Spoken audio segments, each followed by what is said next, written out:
It's like having the movie experience at my home. That could be marketable.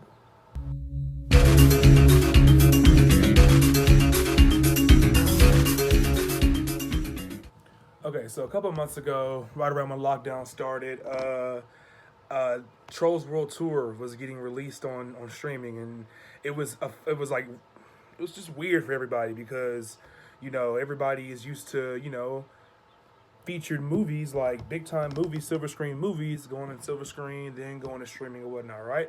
And Trolls World Tour just said, no, we're not gonna, risk that. We're gonna release it on streaming, and we hope people buy it and enjoy it. And I had access to the movie, and I watched it. And for somebody who did not like the first Trolls, and I don't even think I even watched the trailers for Trolls World Tour, I was like having a great time. I really enjoyed it. It was like it's like having the movie experience at my home. That's crazy.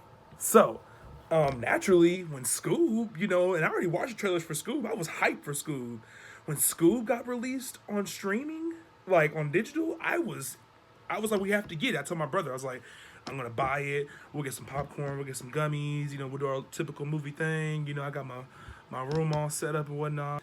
And we decided to watch it. And I'll tell you, I had more fun watching Scoob than I did Trolls World Tour. Like, maybe it's just because it's animated, maybe because I missed the theater, but there's something about getting these movies that are meant for the theater at home that is just so marketable to me. I'm not saying I want to watch Wonder Woman 84 in here, but I will. I will definitely do it. Like, especially with, the danger that just comes with not only, getting sick, but just people in general. You don't want to, mention anything, that's just detrimental, but at the same time, it's a real thing. It's a real thing to be up in arms when you go to the movie theaters, like to want to sit by the exits. And now, having to wear a mask and worrying about who sat here and what's in the air, that's really scary. So Scoob is a modern day version. I feel like if anything, if they were going to do a third live action Scooby-Doo movie, remember the ones that came out in the early 2000s? This should have been the plot, because the first one had one villain, the second one had all the villains, the third one needed something different. So this was like a Scooby-Doo introduction, like to the modern day audience, and it was also like the starting of like a Hanna Barbera universe.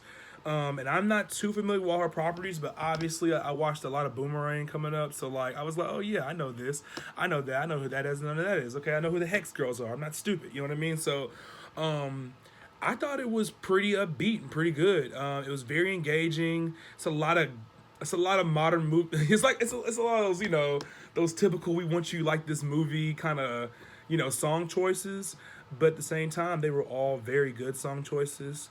I guess to get the bad out the way first, I would say that it was a little bit overrun with a lot of pop kind of music and whatever, to get the kids going, because clearly it's meant for kids. But at the same time, I can't necessarily just give it a pass, because it had humor for adults in it, and it was actually very engaging. And I think the last time I saw a Scooby Doo property that had me almost as engaged as Scoob did, or like if not the same level, was Mystery Incorporated. You have not seen Mystery Incorporated. It's one of the best variations of Scooby Doo. It is a continuity kind of show, so it's a bigger mystery under everything else. It's so good. Oh man, I love that show. So I was just taken aback by how good it was, and how clever the writing was, and just it wasn't just some studios I believe make kid movies and they don't give it much effort, and this one was like it's got something for the parents, it's got something for the kids, and it was super funny. It was just super funny. So I kind of felt like there could have been more to it. There could have been more to it as far as aesthetic choices and music choices. The voice cast was super good. I enjoyed Brad. I said Brad. Zac Efron plays Fred, and he is effing hilarious. He's so funny. He's so funny. I had so much fun watching Zac Efron play Fred, and he didn't have a lot of lines, but it was hilarious. There are a lot of adult humor, a lot of adult humor in here, a lot of adult humor.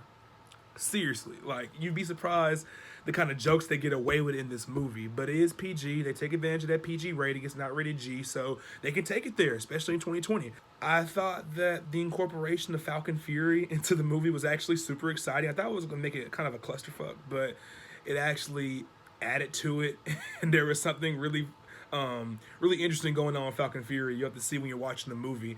I just really enjoy learning about the characters that I got to get a glimpse of as a child, the ones I didn't know about at all, and the ones I'm very familiar with. I learned more about them. Scooby is basically trying to run away from this dastardly villain who wants to use his paw to open up a gate. And I know that sounds kind of dumb, but when you're watching it, you're like, I am oddly engaged right now. I think just because it was so funny, it was slapstick. You got your word for word kind of humor. I think that I want to see more from this universe. I want to see more contained Scooby Doo adventures in this universe, if that's possible. And I would also like to see what else they have to offer as far as the Hanna-Barbera universe is going to go from here on out. If I could give it a grade, I'm trying to give grades.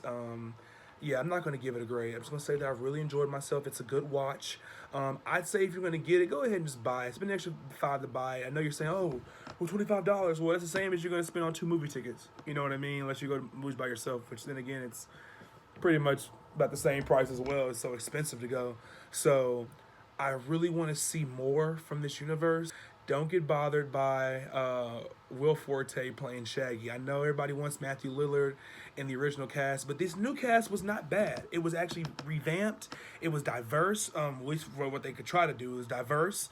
There were really good voice acting going on. It's really good jokes going on. Seems like they really knew what they were doing. And a lot of satirical humor. A lot of making fun of themselves. I thought that was the best part. Like, properties like Scooby Doo thrive by making fun of themselves. They have to. It's the whole concept of just Scooby Doo in general is very, very childish. It's just very kind of stupid, and to make fun of yourself in a fun kind of way. Like there's this one scene where they're looking for Shaggy at a bowling alley, and this lady describes Shaggy, and it's just hilarious. Like when when you kind of break down who these kind of kids are. You know what I mean? And I guess what made it a little bit weird was that they're acting kind of the same and kind of dressing the same, and it's like clearly, I guess, 2020 in the movie. Like it's clearly an up-to-date movie.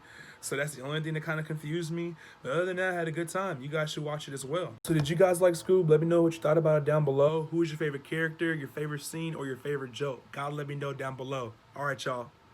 Till next time.